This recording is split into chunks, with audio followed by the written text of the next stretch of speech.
Greetings and salutations. Welcome to the Higher Grounds podcast and today's Morning Minute Meditation. I'm interested today in a familiar passage in 1 Samuel chapter 15, the story about Saul and how he was supposed to utterly destroy the Amalekites. You remember Saul's performance. Verse number 8, he took Agag, the king of the Amalekites, alive. But Saul's performance became a pattern that Israel followed.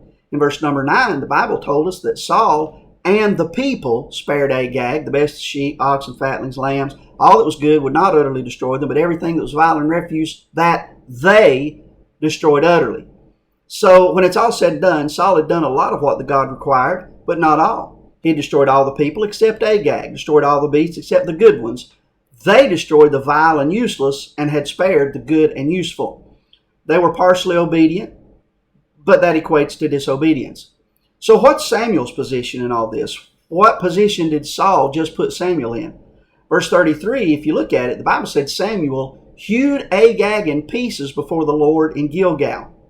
He hewed him in pieces. He didn't just kill Agag. He slaughtered him violently, made a spectacle of it. I wonder why he went so overboard.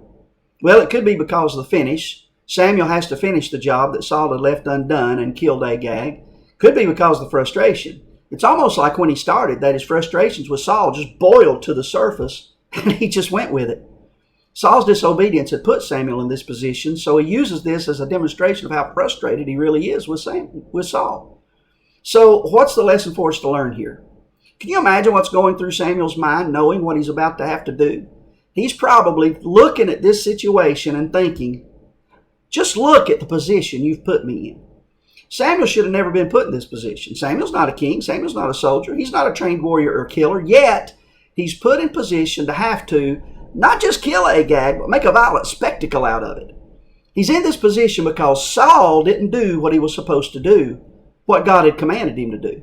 These verses depict the relationship between a pastor and his people when the people won't or don't do what is right.